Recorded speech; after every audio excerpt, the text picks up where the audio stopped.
Okay, well, my name is Ron Andall from the Lafourchon St. Patrick's area.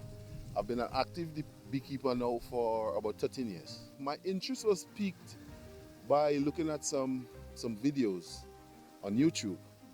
You know, I was just surfing the web and I came up on some videos and I was intrigued, not so much by the financial potential of beekeeping, but by the importance that bees play in the balance of our ecosystem. I was actually amazed with some of the information, for example, saying that bees, 2/3 of the foods that we consume are somehow touched by bees through the pollination process and other processes. So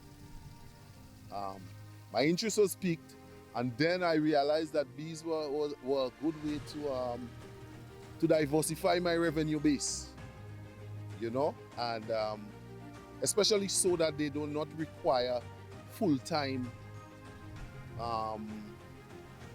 supervision. You know, most of the activities they take on their own. So basically that's it. So far, so good. There are challenges. But financially, it makes sense. I would not say I'm thriving at present, but I'm surviving and trying to get to the point where I may be able to do bees and only bees. The bees would add to, would supplement the little that I do in the farm, because the pollination, okay? And I would like to commend Mr. Matthew, because he was the one who actually invited us to put bees here, recognizing the importance to pollination. So the bees would allow me enough time to still do some farming. But at present, I also do building construction. And it takes a lot of time, because man supervision is probably one of the most challenging things that there are out there. So yeah, but if I can do just bees, if I can grow my operation to the level where I can do just bees and a little bit of farming, that would be ideal for me. Relate to us your experience with the passage of Hurricane Beryl, how this has impacted your operation. Okay, well, Beryl would have had a heavy impact on my operation and most of the beekeepers in the north, because it's not immediately apparent now, because a lot of the vegetation has grown back. But after Beryl, most of the plants that we would have gotten, the bees would have gotten nectar from, were either totally or partially destroyed. Therefore, one of the challenges that we are now faced with, and my bees in particular, is foraging, food sources out there that they can access. The other thing is, because we keep our bees in areas that are partially shaded, a lot of the trees surrounding them would have fell onto them. And I personally lost just a little over 30 hives at different stages, from adult hives with 2 and in some cases 3 supers to nucleus hives. So personally, I've been affected. I wouldn't say at a devastating level, but my operation, I think, would have taken about 30 to 35% hit from Beryl.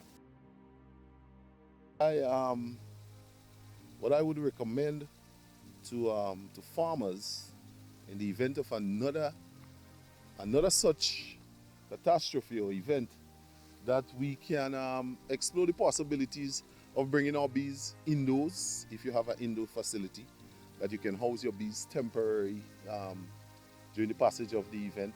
Another option would be strapping the beds or the stands on which we put our hives, because if you notice, our hives are not flat onto the ground. We have them at an elevated position, We can use straps to strap the hives onto the bed. But those measures in themselves, I don't know how effective they'll be, because the greatest challenge we face during the passage of the Beryl was debris and trees falling onto our hives. So in such an event where debris is flying all over the place, even if you would have moved your hives from a partially shaded area to an open area, there is still the possibility.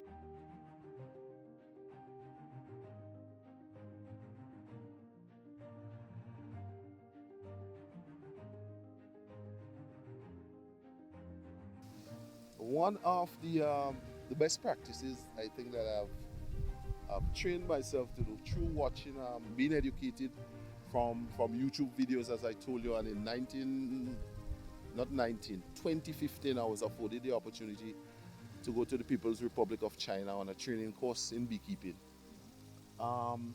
Is the concentration on a quality output and the health of the bees than just the income, because bees, the health of the unit would determine your input overall. And sometimes we are so tunnel vision that we focus just on the back end, not realizing that the way we keep our bees, the health of our bees would in the end determine the output. So that's one of the practices, and trying to keep young, vigorous hives in my operation.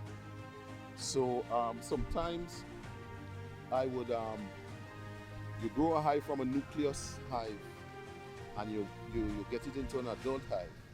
Now there comes a time where you can attach an additional box, which we call a honey super, onto that hive to get honey production. Sometimes in my operation, instead of doing that, I would split that hive into 3 separate nucleus hives. So therefore, going forward, my numbers would grow faster, instead of, just concentrating primarily on honey production. There was a young person who was involved in it, wanted to be involved. What advice would you have for them? Okay, for young people coming into the business, what I would say to them is educate yourself firstly on the processes. If you fall in love with the processes of beekeeping, then your work would not seem so laborious. I am in love with beekeeping. I love beekeeping. So because beekeeping can be challenging, and sometimes you are faced by the different processes involved in beekeeping, I would say to them, educate yourself first. First, ask yourself if this is something I would like to do for a period of time. Do I love this? Aside from the monetary aspect, do I love the fact that the bees play such an important part in the balance of our ecosystem? Because beekeeping can be very challenging from the initial stages. You'll see the bees in an upward growth from nucleus hive all the way to producing honey. The challenge becomes managing those hives in the second season of your operation. And so some people who are not so experienced or do not have the love and the passion might fall off during that process. But firstly, love the bees. The bees will reward you in the end.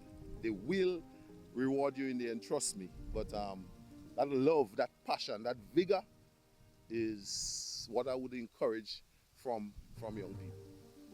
And speaking about reward, speak to us about the honey. Where do you sell your honey to? What do you do with your honey when you collect it? Okay, well, honey is a delicate product that requires tender care and attention when dealing with dealing with it. Firstly, honey with wax and pollen are the three most commonly harvested products. There are other products and byproducts that can be developed, but they are the most lucrative and the most often harvested products from the bees. I sell my honey primarily to local supermarkets, and I will retail them myself. One of the challenges again in this industry is we cannot keep up to demand. And I will always have to sometimes disappoint customers because it's a natural process that cannot be manipulated. Okay? In the case of somebody involved in another industry, you might just be able to just buy the raw materials, put them together and satisfy the customer. But on the output end of my business, it's all dependent on the bees. That's why I implore beekeepers, keep your bees young, vigorous, healthy, because a young queen drives the vigor of your hives, and keep your hives vigorous. They will produce for you. You don't have a problem in Grenada right now selling honey. The problem is producing enough to supply the market. That's it. But local supermarkets from Carriacou to on the mainland is my market right now, and retailing from home. I would like to see Grenada maximize its potential in terms of honey production, firstly. But because of our challenge of our geographic size, we will not be able to compete on the bulk market for honey. We will not be able to outproduce the people with the bigger geographic space. The uniqueness about us as Grenadian beekeepers and the product that we offer is that Grenada has that blend of different tropical plants that adds to the quality of our honey. So the quality of our honey is unquestionably one of the best in the world. Okay, so having that in mind, I think that what we can, our concentration on the marketing side would be marketing Grenada honeys for what it is, one of the better products in the world. I think we can do a lot with our packaging and labeling, and so as to how we market our honey. So we have to try to get more for less, because we will not be able to outproduce the countries with the bigger space geographically. A vibrant organization of beekeepers is fundamental. When I got into this business, there was a functioning, and not just functioning, thriving Grenada Association of Beekeepers, GAB. And I would have taken direction for them as to how much to start with, and I would have had to source materials from them, and as a bargaining body, of course, if you have a vibrant, functioning organization, that's numbers. Okay? So when you go to the various funding institutions or lending institutions in some cases, with the representation of numbers of an organized body, then you would be able to wield more power than going in there as an individual. And these organizations in turn will have to process each beekeeper individually. I think it works to our disadvantage. So I think it is imperative that we as beekeepers come back together as we were then, have a thriving organization which will be able to serve us and negotiate with external bodies on our behalf, be it government, be it FAO, be it CDB, or whatever funding or lending institution that we need to access finance from. Because beekeeping is heavily dependent on financial input, a heavy financial input from the onset. Going forward, the burden gets easier, but from the onset, the tools and equipment necessary to do beekeeping is pretty expensive. But the rewards would match in the end. You know, the input that you put in, you would see the results in the end if you have a properly managed operation And we as beekeepers in Grenada should have a properly functioning organization. Because there are a lot of opportunities, not just financial in terms of grant opportunities and so, but there's opportunities for training and so that we are currently missing out on.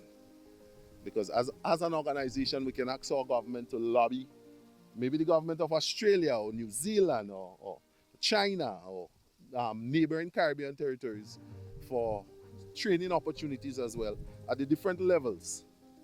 Because there's beginner training that we can have, there's advanced different training that we can have. So a functioning, thriving organization can only help.